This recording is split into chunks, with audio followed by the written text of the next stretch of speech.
ये देश विरोधी हैं जो इस कानून का पार्टियां नहीं चाहती हैं कि देश के अंदर यूनिफॉर्म सिविल कोड लागू किया जाए।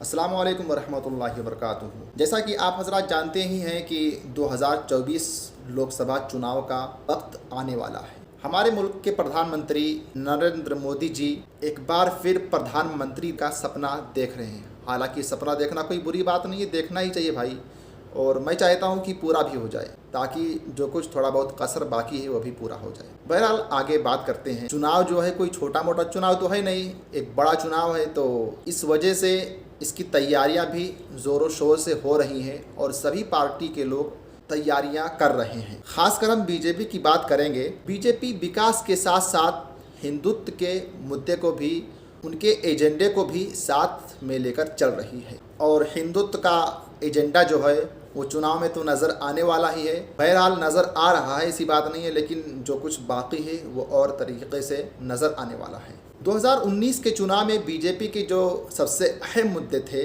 वो 3 मुद्दे थे। पहला था राम मंदिर और कश्मीर में आर्टिकल 370 को हटाना और यूसीसी यानी यूनिफॉर्म सिविल कोड। ये 3 मुद्दे थे जिसमें से 2 मुद्दे तो पूरे हो गए हैं, बाकी बचा है एक। आर्टिकल 370 कश्मीर से हटा दिया गया है। आपको तो मालूम हो गया होगा। राम मंदिर का भी निर्माण हो रहा है, तकरीबन आधे से ज़्यादा काम हो चुके हैं। खबर तो यहाँ तक आ रहे हैं कि जनवरी 2024 तक राम मंदिर बनकर तैयार हो जाएगी और उसका उद्घाटन भी किया जाएगा। वो भी प्रधानमंत्री मोदी जी के हाथों से ही होने वाला है। अच्छी बात है भाई, मोदी जी की अगुवाई में राम मंदिर बन रही है तो जाहिर सी बात है उन्हीं के हाथों से उद्घाटन भी होना चाहिए। और राम मंदिर का उद्घाटन होने के बाद में कुछ दिन तक वहाँ पर कार्यक्रम भी होंगे, यानी प्रोग्राम वगैरह भी होंगे। हिंदुओं का जो होता है प्रोग्राम वगैरह वो चीज़ भी होगा, यानी पूरा माहौल हिंदुत्वमय बनाने की इनकी पूरी ख्वाहिश है, इनका इरादा है। चुनाव से पहले इस तरीके का माहौल शायद कि बीजेपी को इसका फ़ायदा पहुंचा दे। लेकिन राम मंदिर का जो मुद्दा था 2019 के चुनाव में बीजेपी कहती थी कि अगर हम सत्ता में आएंगे तो राम मंदिर वहीं पर बनेगी, उसी जगह पे बनेगी। बहरहाल अब निर्माण तो हो गया, राम मंदिर भी बन रही है, लगभग आधे से ज़्यादा काम हो चुके हैं, तो अब ये मुद्दा तो ख़त्म हो गया है। और दूसरा मुद्दा जो था आर्टिकल 370, ये मुद्दा भी ख़त्म हो गया है।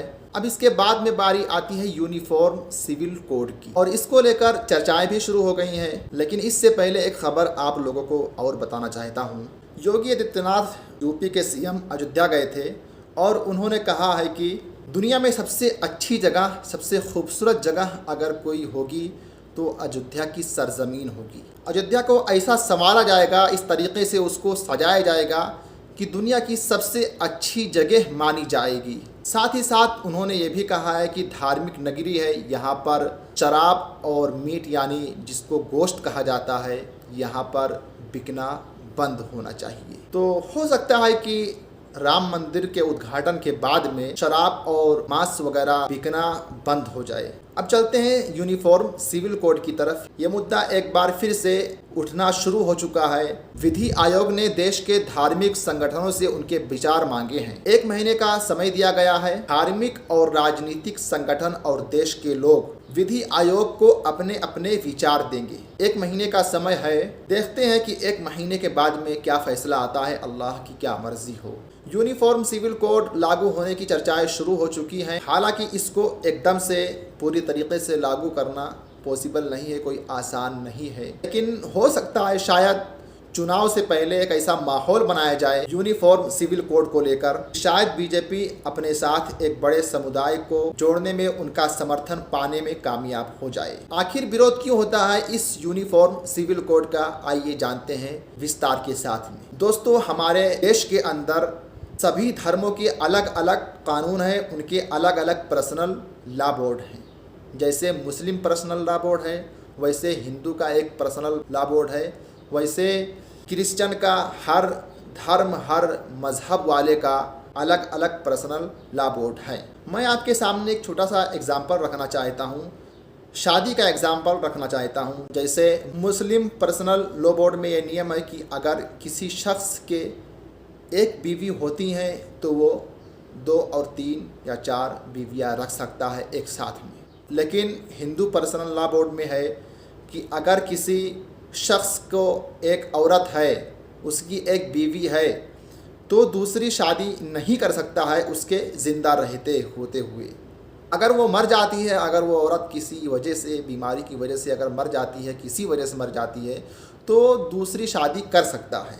ये हिंदुओं के पर्सनल लॉ है और सबके अलग अलग पर्सनल लॉ बोर्ड है। हिंदुओं में शादियाँ 7 फेरे लेकर की जाती हैं और मुसलमानों में 3 बार कबूल है, कबूल है, कबूल है कहकर शादियाँ की जाती हैं। ऐसे ही ज़मीन के बंटवारे को लेकर भी अलग अलग कानून हैं। बच्चे गोद लेने को भी अलग कानून है। मतलब सारे धर्मों के कानून जो हैं अलग अलग हैं, सेम नहीं हैं। क्योंकि भारत एक लोकतांत्रिक देश है, क्योंकि यहाँ पर सभी लोग अपने अपने मर्जी से अपने अपने धर्म के अनुसार रीति रिवाज करते हैं। लेकिन बीजेपी चाहती है कि देश में यूनिफॉर्म सिविल कोड लागू किया जाए, यानी देश में जितने भी धर्म हैं, जितने भी मज़ाहिब के मानने वाले हैं, सभी लोगों के लिए एक कानून हो, सब लोगों को एक ही लो फॉलो करना पड़े।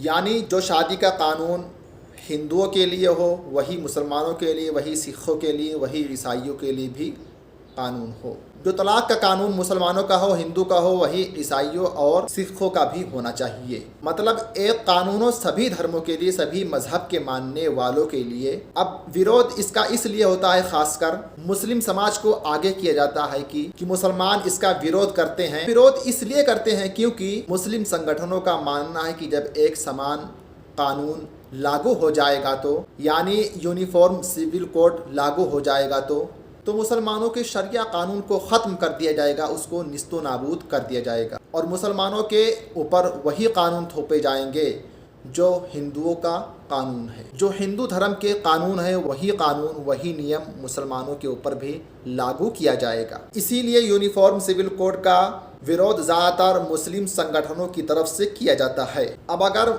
यूनिफॉर्म सिविल कोड देश में लागू किया जाता है तो किसके कानूनों को ख़त्म किया जाएगा, किसके कानूनों को रखा जाएगा?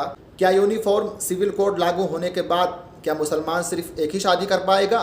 यूनिफॉर्म सिविल कोड लागू होने के बाद सभी धर्मों के बहुत से रीति रिवाज को ख़त्म कर दिया जाएगा।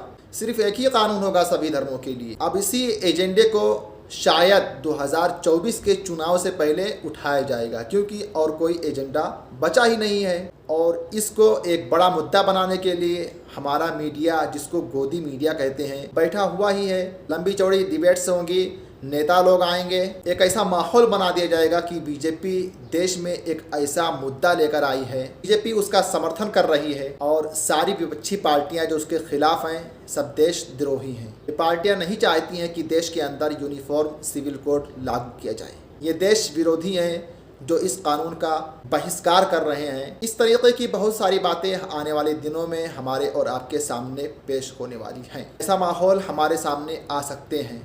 बहरहाल देखते हैं क्या होने वाला है, क्या नहीं होने वाला है। आज के लिए बस इतना ही। मिलते हैं एक बेहतरीन वीडियो के साथ में। अगर आप मेरे चैनल पर नए हैं तो चैनल को सब्सक्राइब कर लीजिए और बेल आइकन भी प्रेस कर दीजिए।